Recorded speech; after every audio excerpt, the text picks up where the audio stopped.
treaty. This is the important topic. अभी हाल ही के दिनों में जब सर्जिकल स्ट्राइक से पहले भी ये बातें बोली गई थी कि हम क्या करेंगे, सिंधु नदी का पानी रोक देंगे, इंडस का पानी रोक देंगे। तो अभी जो हमने अल्टीमेटम दिया, जो हमारे मिनिस्टर थे नितिन गडकरी साहब ने, उन्होंने ट्वीट भी किया था, यहाँ अपने भाषणों में भी बोला था कि हम इंडस वाटर ट्रीटी मतलब इसको खत्म कर देंगे और सिंधु नदी का पानी रोक देंगे। वो किस तरह से रोका जाएगा वो बात की बात है, पर उससे पहले एक ट्रीटी साइन हुई थी इंडिया और पाकिस्तान के बीच में। वो ट्रीटी कब साइन हुई थी इसके बारे में आपको सवाल पूछ सकते हैं, किसके बीच में हुई थी इसके बारे में सवाल पूछ सकते हैं, कौन से दो नेशन से और किसने उसमें मीडिएटर का काम किया था, टेंशंस दूर की थी। दरअसल बात ये थी कि जब पाकिस्तान हमसे अलग हुआ था तो पानी के पीछे भी बड़ी समस्याएं हुई थी, और हिंदुस्तान के उस समय पहले जो हमारे प्राइम मिनिस्टर थे पंडित जवाहरलाल नेहरू, उन्होंने क्या किया था, ये ट्रीटी साइन की थी। क्योंकि आपको पता है हमारा देश एक उदारवादी देश रहा है, समय समय पर हमने शांति का संदेश पूरे विश्व को दिया है। तो हम चाहते थे कि हमारे पास जो पानी है वो हमारा जो छोटा भाई पाकिस्तान है जो हमसे अलग हुआ है, हम उसको भी पानी प्रोवाइड करें। तो इस कारण से हमने उनके साथ ट्रीटी साइन की थी। ये ट्रीटी बड़ी सर्वाइवल भी रही है, इंडिया पाकिस्तान के बीच में बहुत सारी जंगें भी हुई हैं, टेंशंस भी हुई है, उन टेंशंस को दरकिनार करते हुए ये ट्रीटी सर्वाइवल रेट लिस्ट में काफी बड़ी भी है। अब बात ये है कि ये ट्रीटी जो है अब उसको हम क्यों खत्म करने जा रहे हैं और ये क्या बात बोल रही है गवर्नमेंट, इसको आपको समझना पड़ेगा। क्योंकि आपका ये एग्जाम में क्वेश्चन भी बन सकता है, अगर किसी ने कोई बड़े एग्जाम देने हैं तो मेंस के लिए ये क्वेश्चन आपके लिए तैयार बैठा होगा। अभी करंट का टॉपिक है तो हम आज इस टॉपिक को शुरू करेंगे, इंडस वाटर ट्रीटी। ध्यान से समझना, सबसे पहले ट्रीटी को समझने से पहले आपको इंडस नदी के बारे में जानकारी होनी चाहिए कि इंडस नदी निकलती कहां से है, कहां से इसका ओरिजिनेशन होता है और किस तरफ ये बहती है। इंडस नदी निकलती है आपको पता है तिब्बत जगह है चाइना में, है ना, तिब्बत चाइना में ऑक्युपाइड है चाइना की तरफ से। तिब्बत में कैलाश पर्वत है, ये भी सुना होगा आपने, कैलाश पर्वत। हिंदूज में बड़ी मान्यता है इस पर्वत की। कैलाश पर्वत के पास है कैलाश मानसरोवर लेक। क्या है? कैलाश मानसरोवर लेक।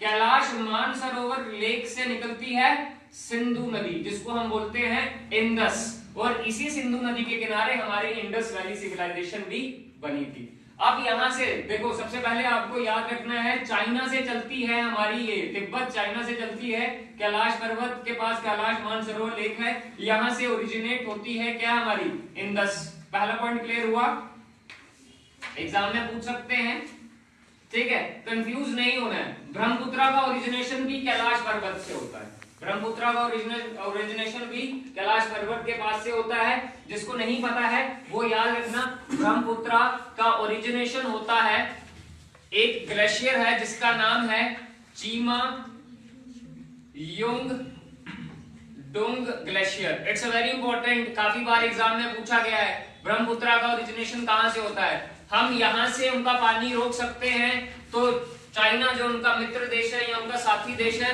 वो ब्रह्मपुत्रा का पानी रोकेगा।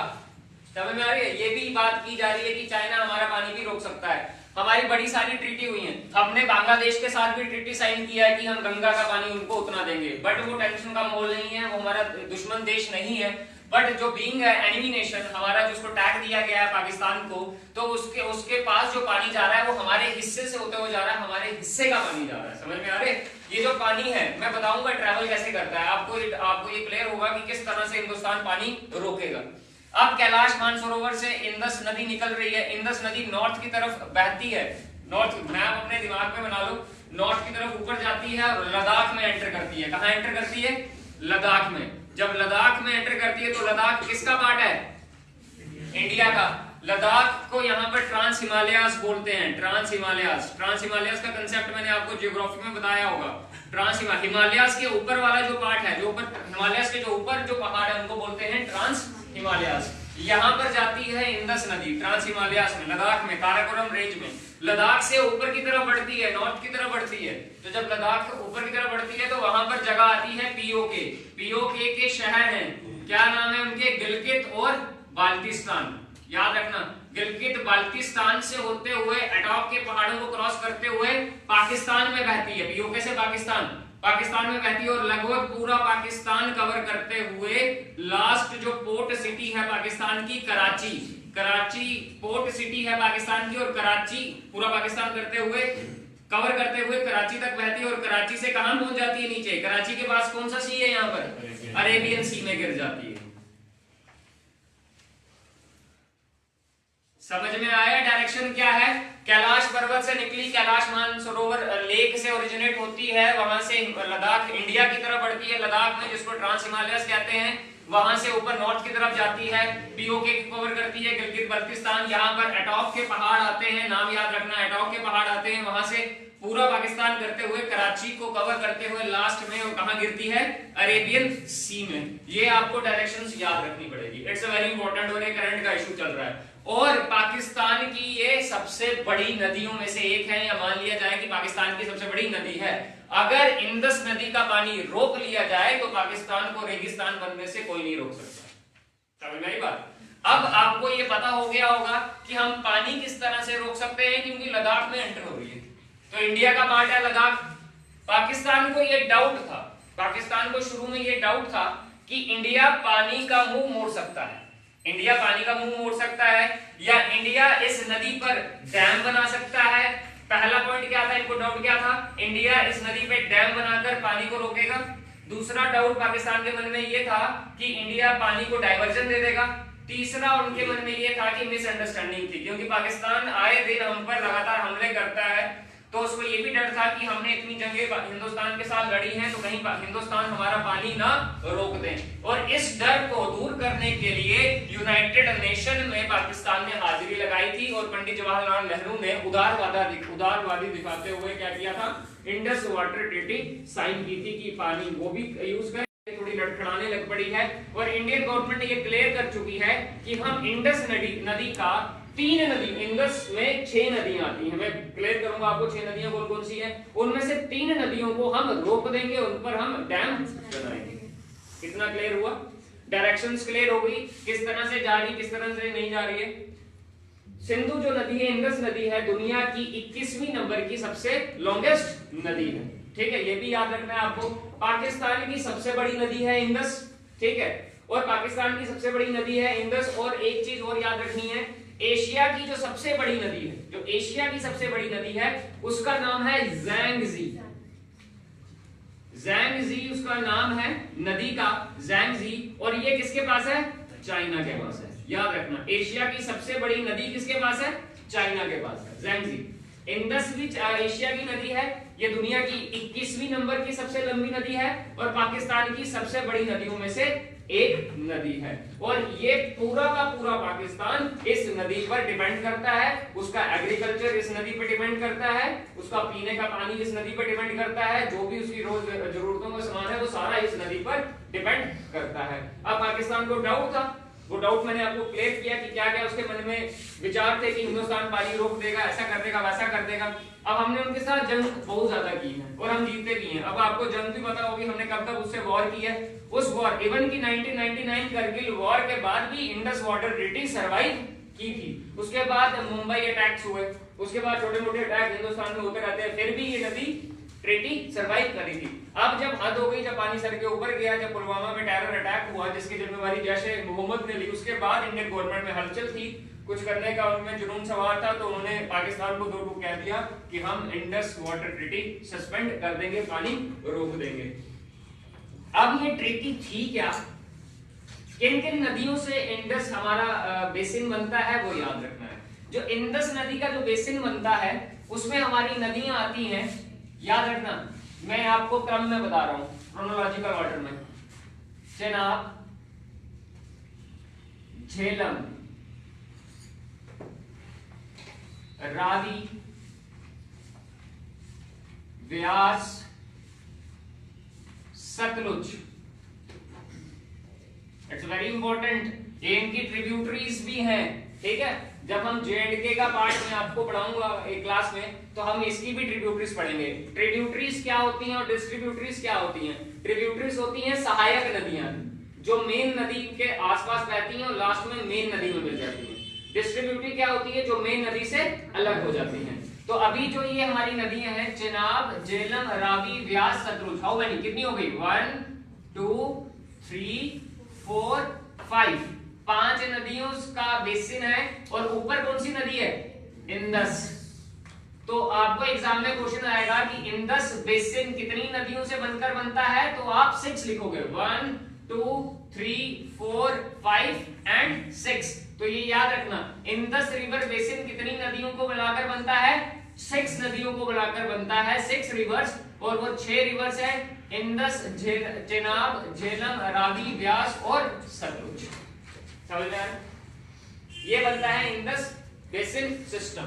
अब बात ये है कि इंडस वाटर, हमने डायरेक्शन भर दी, हमने सब बता दिया कि किस तरह से डाउट है पाकिस्तान को। अब ये ट्रीटी थी क्या और इसको साइन किसने करवाया था? जब हमारा पाकिस्तान बन गया था तो पानी की किल्लत थी, पाकिस्तान को कैनाल सिस्टम इतना डेवलप नहीं हो पाया था, पानी की जरूरत थी। तो हमने क्या किया, टेंशन का माहौल था तो पाकिस्तान और यूएन चला जाता है। तो हमारे बीच में जो ये टेंशन थी पानी को लेकर, इसको दूर करने के लिए मीडिएटर का काम करता है IBRD। याद रखना, IBRD, international bank for reconstruction and development, इसको वर्ल्ड बैंक भी कहते हैं। याद रखना, IBRD का क्या नाम है, क्या बताया मैंने, international bank for reconstruction and development. It's a very important, भूलना मत इसको, करंट का टॉपिक चल रहा है देश में। और IBRD ने मीडिएटर का काम किया, मीडिएटर बोलते हैं ना, बिचौलिए का काम किया हमारे दोनों देशों के बीच में टेंशन दूर करने के लिए। इसको वर्ल्ड बैंक भी कहते हैं। वर्ल्ड बैंक एक थर्ड पार्टी है, क्या है, थर्ड पार्टी है। याद रखना, एक थर्ड पार्टी है इंडिया पाकिस्तान के बीच में, इट्स अ थर्ड पार्टी जिसने मीडिएटर का काम किया हमारे बीच में टेंशन दूर करने के लिए। अब क्या हुआ, 1950 से चली आ रही थी, तो एक हमारे इसी वर्ल्ड बैंक की किसी ऑर्गेनाइजेशन के चेयरपर्सन थे जिनका नाम था डेविड लाइंथन। क्या नाम था, नाम याद रखना, डेविड लाइंथन। ये हिंदुस्तान में आते हैं, उस जगह का दौरा करते हैं और ये ट्रीटी के बारे में बताते हैं कि किस तरह से ट्रीटी होगी। अब जो इंपॉर्टेंट है, जो बड़ा ज्यादा इंपॉर्टेंट है, वो आपको एक डेविड लिंथन का नाम याद रखना है, IBRD का नाम याद रखना है, 6 नदियों को याद रखना है और डायरेक्शन याद रखनी है। अब ये इंडस वाटर ट्रीटी कब साइन हुई थी और इसमें था क्या, ये इंपॉर्टेंट है। इंडस वाटर ट्रीटी जो हमारी इंडस वाटर ट्रीटी जो साइन हुई थी, बता दूं, अगर फिर पूछना होगा तो पूछ लेना। इंडस वाटर ट्रीटी जो साइन हुई थी, it's a very important date, वो कब हुई थी, 19 सितंबर 1960। ये डेट याद रखना, एक क्वेश्चन पक्का होगा आपको। इंडस वाटर ट्रीटी जब साइन हुई थी, जब ये ट्रीटी साइन हुई थी तो कौन सी तारीख थी, 19 सितंबर 1960। ठीक है, दोबारा बोलता हूं, 19 सितंबर 1960 को इंडस वाटर ट्रीटी साइन हुई थी। और साइन करने के पीछे कौन कौन लोग थे, इंडिया की तरफ से थे पंडित जवाहरलाल नेहरू, हमारे first prime minister of India, और दूसरी तरफ थे general Ayub Khan, field marshal general Ayub Khan. ये उस समय के पाकिस्तान के प्रेसिडेंट थे, दैट टाइम ये क्या थे, प्रेसिडेंट थे। तो दोनों नाम आपको याद रखने हैं। किस किस के बीच में, पंडित जवाहरलाल नेहरू के बीच में, और पाकिस्तान की तरफ से कौन, अयूब खान, पंडित नेहरू इंडिया। अब एग्जाम में क्वेश्चन आता है कि किन दो कंट्रीज के बीच में इंडस वाटर ट्रीटी साइन हुई है। अभी तो सबको पता लग गया होगा, कईयों पहले नहीं पता था क्योंकि अब ये सुर्खियों में है। तो इंडिया और पाकिस्तान के बीच में इंडस वाटर ट्रीटी साइन हुई है। इंडिया की तरफ से पंडित जवाहरलाल नेहरू और पाकिस्तान की तरफ से जनरल अयूब खान, उस समय के प्रेसिडेंट थे। और डेट, हस्ताक्षर करने की डेट क्या है, 19 सितंबर 1960 ये ट्रीटी साइन हुई। अब इस ट्रीटी में था क्या, साइन तो कर लिए, पर ट्रीटी में था क्या, इसका क्या प्रभाव हमारे देश में पड़ा। दरअसल ये ट्रीटी साइन करने के बाद इंडिया पे ही नेगेटिव इंपैक्ट पड़ा है, क्योंकि हमने अपने हिस्से का पानी भी पाकिस्तान को दे दिया और हम कम पानी यूज करने लगे। मैंने आपको कहा उदारवादी हिंदुस्तान शांति के रास्ते पे चलता है, जियो और जीने दो की परिभाषा इंडिया में पूरी तरह से फिट बैठती है। तो इंडिया ने क्या किया कि पानी आप भी यूज करें, पानी हम भी यूज करेंगे। बट ट्रीटी में था क्या, जो ऊपर वाली 3 नदियां हैं, कौन कौन सी, इंदस, चेनाब, झेलम, ये दे दी गई, ऊपर वाली 3 नदियां दे दी गई पाकिस्तान को, very important, Indus water treaty में। और इससे हमारे जम्मू कश्मीर को भी काफी नुकसान है कि हम पानी पूरा नहीं यूज कर पाते। और नीचे वाली जो 3 नदियां हैं वो कौन कौन सी, रावी, व्यास, सतलुज, ये किसको दे दी गई, इंडिया को, कि आप क्या करोगे, ट्रीटी में था कि इंडस, चेनाब और झेलम का पानी पाकिस्तान यूज करेगा, पाकिस्तान को दे दी गई, और नीचे वाली रावी, व्यास, सतलुज किसको दे दी गई, इंडिया को दे दी गई। ये हमेशा याद रखना, एग्जाम में पूछते हैं कौन सी नदी है किसके हिस्से में, ट्रीटी के अनुसार, ठीक है। इंडिया को कहा आप नीचे ऊपर वाली 3 नदियों का पानी यूज नहीं कर सकते हो, बट पाकिस्तान को यह कहा कि आप रावी, व्यास और सतलुज का पानी 10 साल के लिए आगे और यूज कर सकते हो। ट्रांजिशन पीरियड कितना दिया पाकिस्तान को, 10 इयर्स का। क्या बताया मैंने, ऊपर वाली 3 नदियां पाकिस्तान को, रावी, व्यास, सतलुज इंडिया को, और बदले में यह भी कहा गया कि पाकिस्तान रावी, व्यास, सतलुज का पानी भी 10 सालों तक के लिए यूज कर सकता है, 10 इयर्स। नोट डाउन कर देना, दिमाग में रख देना। ट्रांजिशन पीरियड कितना दिया गया नीचे वाली 3 नदियों का भी, 10 इयर्स का दिया गया कि आप नीचे वाली 3 नदियों का पानी भी यूज कर सकते हो। अब बात यह है कि हमने ये ट्रीटी साइन कर दी, और पाकिस्तान को ये लगता है कि कभी कभी हम जब डैम बनाते हैं तो हम पानी रोकते हैं, जब डैम बनता है तो पानी रुकता है। आपने देखा होगा चेनाब पे हमने डैम बनाया ना चेनाब, तो चेनाब भी इंडस रिवर बेसिन का हिस्सा है। हम झेलम पे बना रहे हैं, वो भी बन रहा है। एक चीज है, एक और इंपॉर्टेंट, हमने प्रोजेक्ट शुरू किया था किशन गंगा प्रोजेक्ट, आपने सुना होगा। किशन गंगा झेलम की ट्रिब्यूटरी है, साइड में लिख लो, किशन गंगा जो है झेलम की ट्रिब्यूटरी है, सहायक नदी है। उस पे हमने एक प्रोजेक्ट शुरू किया था, और इसी किशन गंगा नदी को पाकिस्तान में नीलम नदी कहते हैं। इसी किशन गंगा नदी को पाकिस्तान में क्या कहते हैं, नीलम नदी। तो हमने किशन गंगा जब प्रोजेक्ट शुरू किया तो पाकिस्तान ने इस पे ऐतराज जताया, और वो यूनाइटेड नेशन भी गए थे। समय समय पर चेकिंग की जाती है कि किस तरह से इंडिया पानी यूज कर रहा है, किस तरह से नहीं यूज कर रहा है। अब इंपॉर्टेंट ये है कि ये जो 3 नदियां हैं, ये जो सारी नदियां हैं जो मैंने आपको 6 बताई, ये इंडस में कहां जाकर मिलती हैं, इंडस में कहां जाकर मिलती हैं, पाकिस्तान में मिलती हैं, पर ये कहां जाके मिलती हैं। दरअसल ये इनकी डायरेक्शन इस तरह से जाती है, ये इस तरह से इस साइड की डायरेक्शन फ्लो करती है। यहाँ से 4-5 नदियां, यहाँ से इंडस यहाँ को बह रही है पाकिस्तान की तरफ से, यहाँ पर होगी इंडस, चेनाब, रावी, व्यास, सतलुज होंगी, और ये पाकिस्तान का एक शहर है जहां पर ये सारी नदियां बहती है। यहां से जब नदियां जाती हैं तो पंजाब कवर करते हुए जाती है, तभी पंजाब को क्या बोलते हैं, पंजाब नाम क्यों डाला हुआ है, 5 नदियों का शहर। तो ये 5 नदियां यही है, पंजाब में बहती हैं, एक दूसरे में मिलती हैं, फिर एक दूसरे से मिलने के बाद ये कहां मिलती हैं, इंडस में। और एग्जाम में क्वेश्चन आता है कि ये जो नदियां इंडस में मिलती हैं वो पाकिस्तान में जगह है, उस जगह का नाम क्या है, समझ में क्या बोल रहा हूं। जब ये नदियां इंडस में मिलती हैं, किस जगह पर मिलती हैं, उस जगह का नाम बताओ। तो उस जगह का नाम है मिठानकोट, याद रखना। पाकिस्तान में जगह है Mithankot, it's a very important, Mithankot याद रखना है आपको। इंडस नदी में ये सारी नदियां मिलती हैं, वो जगह कौन सी है, उस जगह का नाम है मिठानकोट, नॉट पठानकोट, गलत मत करना। मिठानकोट पाकिस्तान में है, जहां पर क्या होता है, सारी नदियां इंडस में जाकर मिल जाती हैं। पंजाब से होते हुए तभी पंजाब को 5 नदियों का शहर, स्टेट, राज्य भी कहते हैं। तो हमने क्या पढ़ा, इंडस वाटर ट्रीटी में क्या हुआ, ऊपर वाली 3 नदियां पाकिस्तान को दे दी गई, इंडस, चेनाब, झेलम पाकिस्तान को दे दी गई। आरबीएस, रावी, व्यास, सतलुज किसको दे दी गई, इंडिया को। और क्या कहा इंडिया को, आप ऊपर वाली 3 नदियों का पानी यूज नहीं कर सकते, बट पाकिस्तान को यह हिदायत दी कि आप 3 नदियों का पानी 10 साल के लिए, जो नीचे वाली है उनका पानी यूज कर सकते हैं। ये हमारे लिए बड़ा सेटबैक था, बट हमने उदारवादी दिखाया अपने आप को, जियो जीनो दो हम बोलते हैं, पूरे विश्व में संदेश देते हैं। हमने बोला कोई बात नहीं, क्योंकि पाकिस्तान का उस समय कैनाल सिस्टम इतना डेवलप नहीं हुआ था, हमने बोला यूज कर लो। तो हमें नुकसान क्या है, हमें नुकसान ये है कि हम इन नदियों का सिर्फ 20% ही पानी अपने लोगों को दे सकते हैं, जिस कारण से हमारा जो एग्रीकल्चर है जम्मू कश्मीर का वो लैक करता है, पीछे रह जाता है। दरअसल इन नदियों पर हमने डैम भी बनाए ना, डैम बनाए, तो हम पूरा का पूरा पानी यूज नहीं कर पा रहे हैं। हमारी जो मेगावाट है वो कम बन रही है, बिजली कम बन रही है। क्यों? क्योंकि हम ज्यादा स्टोर करेंगे तो ज्यादा बिजली बना सकते हैं, बट हम अकॉर्डिंग टू दिस ट्रीटी हम क्या कर रहे हैं, कम पानी यूज कर रहे हैं। तो हमने क्या किया है, ट्रीटी में हमने पानी उनको दे दिया कि आप यूज करो। बट अभी जो है, अभी जो देश की कंडीशन बनी है उसमें क्या बनी है कि हम क्या करेंगे, इंडस वाटर ट्रीटी सस्पेंड करेंगे। समझ में आई बात? डायरेक्शन क्लियर हुई?